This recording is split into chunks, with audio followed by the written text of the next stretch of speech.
Dear students, आज हम नया चैप्टर एक स्टार्ट करेंगे that is globalization and Indian economy. ये इकनॉमिक्स का चैप्टर है। This is last chapter of economics.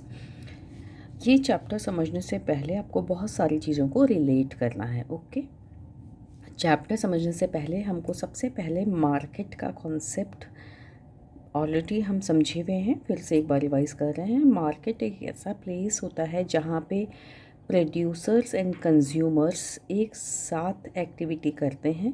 Producers जो भी सामान प्रोड्यूस करते हैं उसको बेचने आते हैं, सेलिंग होती है, और जो कंज्यूमर हैं वो बाइंग का काम करते हैं, अपनी ज़रूरत का सामान खरीदते हैं।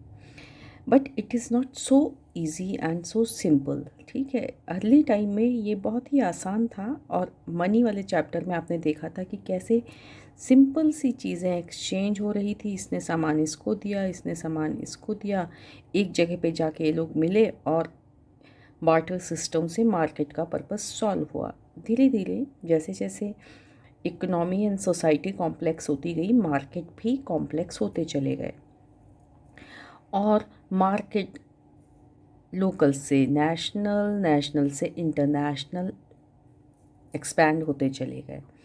ओके, तो यहीं से ग्लोबलाइजेशन का जो आपको कॉन्सेप्ट है वो हम इसका थोड़ा सा हिस्टोरिकल बैकग्राउंड देख रहे हैं।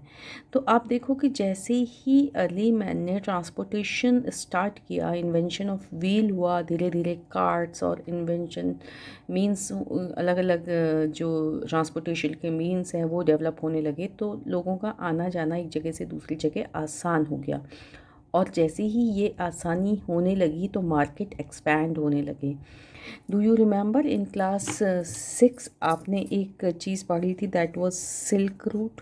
हमने देखा था कैसे चाइना से जो ट्रेडर्स थे वो पूरा इंडिया होते हुए एक उनका फिक्स रूट था, ईरान, इराक और मेसोपोटामिया, इजिप्ट तक भी वो अपना सामान लेके जाते थे। उस समय जो हमारा ये सारा जितना भी यात्रा होती थी, जितनी भी उनकी ये ट्रेड जर्नी होती थी, ये पैदल ही होती थी विद हेल्प ऑफ एनिमल्स के ऊपर वो अपना सामान रख देते थे, और कई महीनों साल तक उनकी ये जर्नी चलती थी। बीच बीच में रुकते थे, वहाँ के लोकल लोगों से इंटरेक्ट होते थे। तो आप देखोगे कि ये ग्लोबलाइजेशन का कॉन्सेप्ट कोई मॉडर्न कॉन्सेप्ट नहीं है, ये एक बहुत पुराना कॉन्सेप्ट है। तो आप खुद सोचो कि जब वो ये ट्रैवलिंग करते थे तो रास्ते में उनका लोगों से इंटरेक्शन होता था, उनकी लैंग्वेज वो सीखते थे, उनका खाना पीना एक्सचेंज होता था, उनका कल्चरल म्यूज़िक, डांस, ये सब चीज़ें एक्सचेंज होती थी, एक दूसरे से वो लोग सीखते थे। तो ग्लोबलाइजेशन एक ऐसा कॉन्सेप्ट है जिसमें कल्चरल ग्लोबलाइजेशन भी शामिल है, लेकिन इकोनॉमिक्स में हम केवल ग्लोबलाइजेशन का इकोनॉमिक आस्पेक्ट देख रहे हैं, बाकी आस्पेक्ट हम नहीं देख रहे हैं। हम केवल वो वाला आस्पेक्ट देख रहे हैं जो ट्रेड एंड मार्केट से रिलेटेड है। ओके, तो now what is globalization? Globalization is interaction between different countries and societies. ये तो इसका वास्ट डेफिनेशन हो गया, और इकोनॉमिक्स में इसका डेफिनेशन क्या है अभी यहाँ पे आप आ जाइए।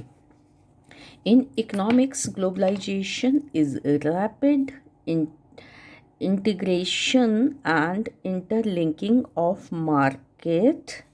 ठीक है, इसके लिए एक और टर्म दीजिए, इंटरलिंकिंग, एक दूसरे का मार्केट को लिंक करना, किस में? अलग अलग कंट्रीज़ में। तो ये तीन चीज़ें इसकी कैरेक्टरिस्टिक हो गई। फर्स्ट, इंटरलिंकिंग, किस चीज़ की इंटरलिंकिंग? मार्केट, किसका मार्केट? अलग अलग कंट्री का मार्केट। इन तीन कीवर्ड्स से आपकी ग्लोबलाइजेशन की डेफिनेशन क्लियर हो जाती है। ओके, अभी आप देखो, आप यहाँ एनी स्टोर में जब जाते हो तो आप देखते हो ना कि कितनी सारी चीज़ें हैं तो जो हमारी कंट्री में बनी नहीं है, कहीं दूसरी जगह से हमारे यहाँ आई हैं। उसमें लिखा होगा मेड इन कोरिया, कहीं मेड इन यूएसए, कहीं मेड इन चाइना, कहीं made in Japan, made in UAE, कई सारी कंट्रीज़ के नाम लिखे होते हैं। वो सब हमको ईटानगर के मार्केट में अवेलेबल हो रहा है। हम बार बार वहाँ कोई नहीं जा रहे हैं, लेकिन हमको यहाँ वो चीज़ें अवेलेबल हो जा रही हैं। इसका मतलब क्या है कि मार्केट्स जो हैं वो एक्सपैंडेड हैं, वो इंटरलिंक्ड हैं। हमारा सामान, मेड इन इंडिया सामान दूसरी कंट्रीज़ में बिक रहा है। तो this is the era of globalization. Okay, तो ये हमने ग्लोबलाइजेशन का बेसिक कॉन्सेप्ट आपने समझ में आपको आ गया होगा। अब ग्लोबलाइजेशन से ही एक रिलेटेड जो चीज़ है दैट इज़ एमएनसी।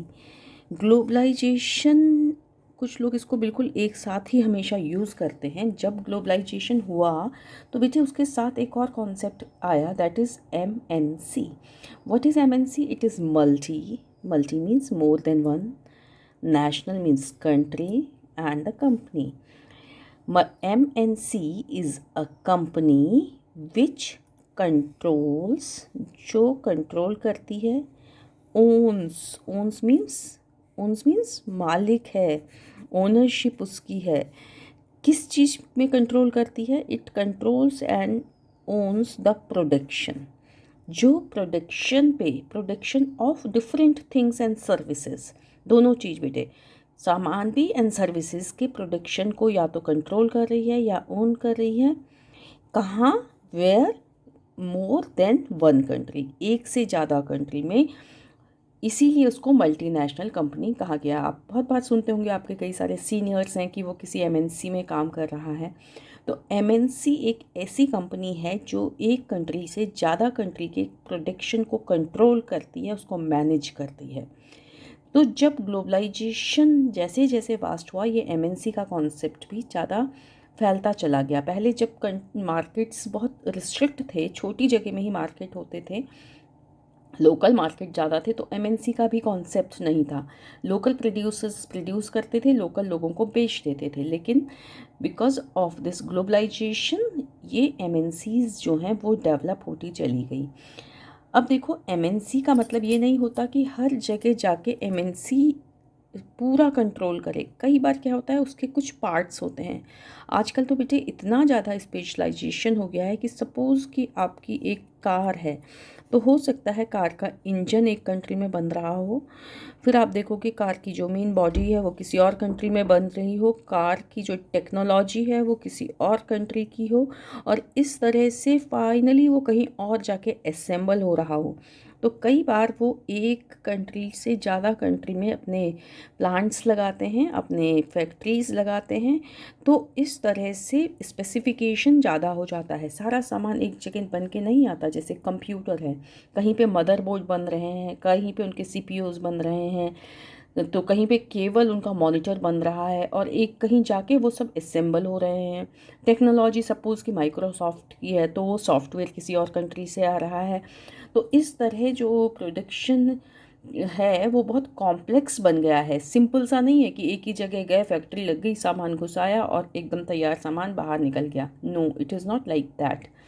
तो ग्लोबलाइजेशन ने स्पेसिफिकेशन किया है, ग्लोबलाइजेशन ने प्रोसेस को कॉम्प्लेक्स भी किया है, और ये सब ऐसा इसलिए हुआ है जिससे कि ये जो एमएनसीज़ हैं ये ज़्यादा प्रॉफिट कमा सकें।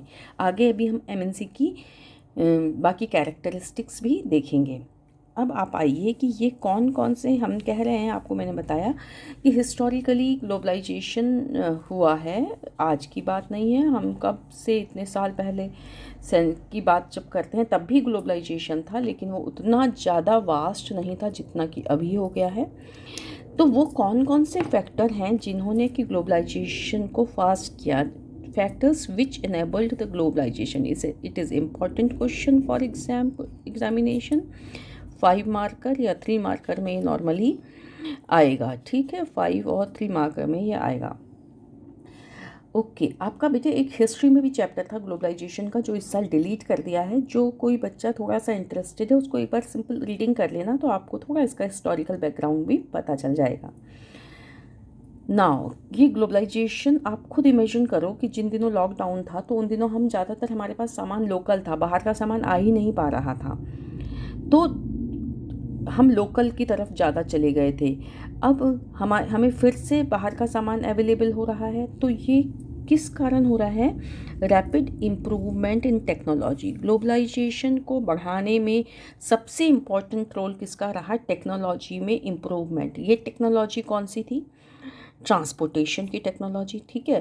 पहले पैदल जा रहे थे, बुलेट कार्ट्स में जा रहे थे, अब buses, trains, aeroplanes, ships, container services, जैसे जैसे ट्रांसपोर्टेशन का टेक्नोलॉजी इम्प्रूव हुई वैसे ही लोगों को अपना सामान दूर तक पहुंचाना, लाना, ले जाना आसान हो गया, जिसने ग्लोबलाइजेशन को प्रमोट किया। सेम वे कम्युनिकेशन इम्प्रूव होने से हम आसानी से क्या कर सकते हैं, अपनी बात को कम्युनिकेट कर सकते हैं। पहले लोग लेटर कहीं पहुंचते थे तो लेटर लिखते थे, मैं ठीक ठाक पहुंच गया हूं। अब आप देखो कितने आसानी से हम वीडियो कॉल तक कर रहे हैं। आपको कोई सामान खरीदना है, आपको कोई वहाँ से वीडियो करके दिखाएगा, देखो ये पसंद है या ये पसंद है। ये सब किससे पॉसिबल हो रहा है? इम्प्रूवमेंट ऑफ टेक्नोलॉजी से। अदर इंफ्रास्ट्रक्चर, जितना भी बाकी जो इंफ्रास्ट्रक्चर जो कि मार्केट को प्रमोट करता है, अच्छी इलेक्ट्रिसिटी होना, ये सब कुछ भी जैसे जैसे टेक्नोलॉजी इम्प्रूव हुई वैसे वैसे ग्लोबलाइजेशन अप हुआ। इसमें एक चीज़ मैं आपको अलग से बता रही हूँ, जो कम्युनिकेशन है उसका एक हिस्सा होता है आईटी इंडस्ट्री, ठीक है, इंफॉर्मेशन एंड टेक्नोलॉजी। ये आपने ज्योग्राफी में भी पढ़ा था। तो अब देखो, ये वैसे तो कम्युनिकेशन का हिस्सा है, लेकिन इसको अलग इसलिए कर रहे हैं कि जब आईटी इंडस्ट्री डेवलप हुई तब से तो ग्लोबलाइजेशन में जैसे कि रेवोल्यूशन आ गया हो।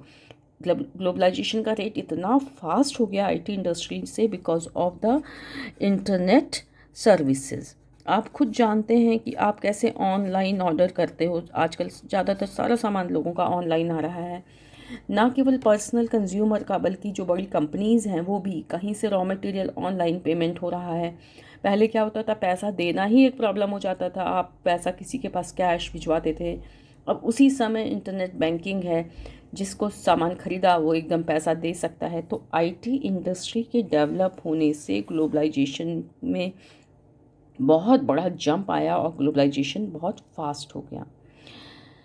फिर एक सेकेंड चीज़, फर्स्ट ये है, फर्स्ट का ही एक्सटेंशन ये आपको बताया। नाउ द लिबरलाइजेशन आपने हिस्ट्री में नेशनलिज्म वाले चैप्टर, नेशनलिज्म इन यूरोप में पढ़ा था। लिबरलाइजेशन का मतलब होता है फ्रीडम।